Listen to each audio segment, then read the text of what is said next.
Thank you, Mr Speaker. My question is to the Premier. What is the government's advice to parents? To only send their children to school if they have no choice, or school is the safest place and children should go there? And with your leave and that of the House, I would like to explain. Is leave granted? Yes. Leave is granted. Thank Deputy you. Leader. Parents are uncertain about the impact on their children's schools and teachers of sending their children to school in Term 2. And teachers and principals are uncertain if they're able to support a large percentage of children in the classroom as well as a reasonable number at home. Does the government want all children at school or only those who absolutely have to be there? Minister for Education. Look, I thank the member for the question. I don't accept entirely the premise of her question that there are only the two descriptions that she has put on the situation. Our government's response is very clearly that we will take, be guided by and convey the advice of the AHPPC, and in particular our Chief Public Health Officer in South Australia, Associate Professor Nicola Spurrier, who sits on the AHPPC, who conveys to me their advice. I imagine their advice goes directly to the Premier through the National Cabinet, and who is also able to reflect on their advice in response to both the South Australian condition in relation to the pandemic and also the engagement that she has with the South Australian Department for Education about what is relevant in our schools, South Australian Catholic Education and the Association of Independent Schools, obviously also through me, feed information in to the public health situation. I have endeavoured to be very consistent in the messaging, which is consistent with that of the HPPC and Associate Professor Nicola Spurrier. Parents are now supported. If they are in a position to facilitate their children's learning at home, we will support them to do so. Our schools will support them to do so. But the AHPPC advice and the advice of Associate Professor Nicola Spurrier is very clear that schools remain safe places, and our schools will not turn a child away who presents themselves. There are many reasons why a child might present at school in this circumstance. It may be that their parents are doing jobs that cannot be done from home, or indeed that even if their parents are potentially doing jobs from home, they cannot supervise safely the supervision of the learning of their children at home. There are a group of vulnerable children in our community with whom the member I know is intimately familiar, whose parents might not necessarily put their hands up to say that they are a vulnerable family, that their child is in a vulnerable situation if they are at home.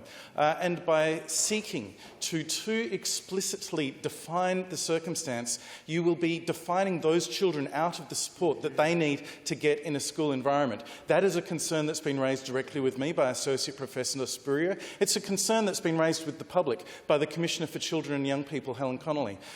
It is critical that we support those children in families that are in vulnerable situations. It is also important that families not be placed in a situation where parents feel like they need to make a decision between their child's education or them being able to do a job, them being able to continue to earn a salary in the workforce.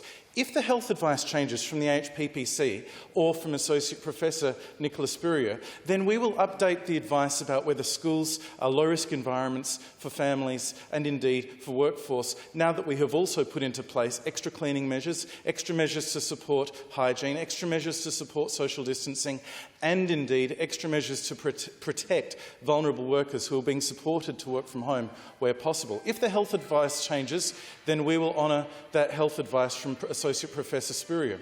We also have strong protocols in place to support schools that need to shut down in a circumstance where there has been a positive test in a member of that school community who's been present at the school. There have been, I think, half a dozen examples or thereabouts in South Australia, a couple in the non-government sector and at least 3 or 4 in the government sector, and we have closed those schools, enabling cleaning to take place, enabling contact tracing of the relevant person to take place, and the situation has been honoured on those. The protocols are very clear. But parents can send their children to school. Those parents who wish to keep their students at home are supported to do so, so long as they can safely support and supervise the learning of their children, ensuring that their children are not running around engaging in the sorts of activities that might usually take place were we not in this pandemic. The Deputy Leader, I can see the member for Waite. The Deputy Leader has the call. Thank you, Mr Speaker. My question is to the Minister for Education. Is the Minister satisfied that all schools, all public schools, have sent out consistent information to parents? Minister. I thank the member for the message. There are some schools that are in a slightly different circumstance. I particularly draw the member's attention to a couple in particularly identified vulnerable communities where the rules have been a little bit different and the engagement with families has been a bit different. Schools have been supported to send out messaging we've endeavoured to make sure it's consistent as possible. I think there have been localised variations in relation to specific circumstances in specific areas. Last time we were in this chamber, obviously, there was a specific set of challenges at Unley High School that led to a different approach being taken at Unley High School, and that was something that was certainly supported. So there are some inconsistencies in information that's been presented by some local schools. We're working with education directors and principals to try and ensure that all families have, if not necessarily consistent messaging, because there may be localised circumstances where it's appropriate, but we're looking to ensure that all families of all students around South Australia are able to rely on the advice that Associate Professor Nicholas Spurrier has provided to the government about the arrangements that will be in place in schools. We now have, as a result of the 4 pupil-free days that were announced it may have only been last week. No, it was 2 weeks ago, I think.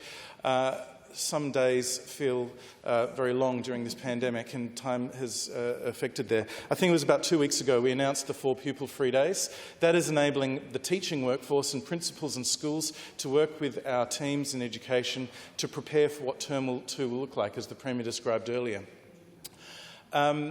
We have this opportunity now, therefore, of 2.5 weeks with the formal school holidays to commence on Friday this week to ensure that the situation is clear for parents and schools. And the other point I would make, and I thank the member for giving me this opportunity, schools need to have an understanding going into Term 2 of the sorts of numbers of students that are likely to present at the beginning of Term 2. And that's been a variation in the last couple of weeks across our system. There have been some schools with incredibly low numbers of students, and there have been some schools that have continued with the majority of students presenting. Now, to ensure that we have the staffing arrangements in place, bearing in mind there are some schools that also have different numbers of vulnerable staff being supported to work from home, that's going to present a very different challenge for a school which might have a small number of staff, a significantly disproportionate number in that vulnerable category, and therefore a smaller number available to be on site. And so the arrangements with TRTs for that school is going to be very different from a large school with a higher proportion of less vulnerable staff and fewer people potentially being absent in Term 2. So schools need to have an idea of the sorts of numbers that are likely to be presenting in Term 2, but that does not mean that it's a cut-off for families whose circumstances might change, for families who discover that they are unable to supervise safely the learning of their child, or indeed families whose work conditions may change and become able to supervise the learning of their child. So a family whose situation changes through Term 2, we are not looking to ensure that their decision they make this week will be stuck with the decision for the whole of Term 2. We're looking to have some flexibility, but we do want to have an idea going into Term 2, Week 1, of what is likely to be at the school in that week. Deputy Leader in the member for Wake. Thank you, Mr Speaker. My question is to the Minister for Education. Will the Minister for Education guarantee that temporary contract and casual employees in schools will continue to be employed and paid? Minister. Look, I'm going to take that question on notice just so that I can ensure that any information I provide in a general sense is relevant to every environment that might be prescribed by that question. So out of an abundance of caution, I'll take that question on notice, bring back an answer to the House, and I realise that I'll endeavour to get an answer directly to the member as quickly as we can. Member for Wake.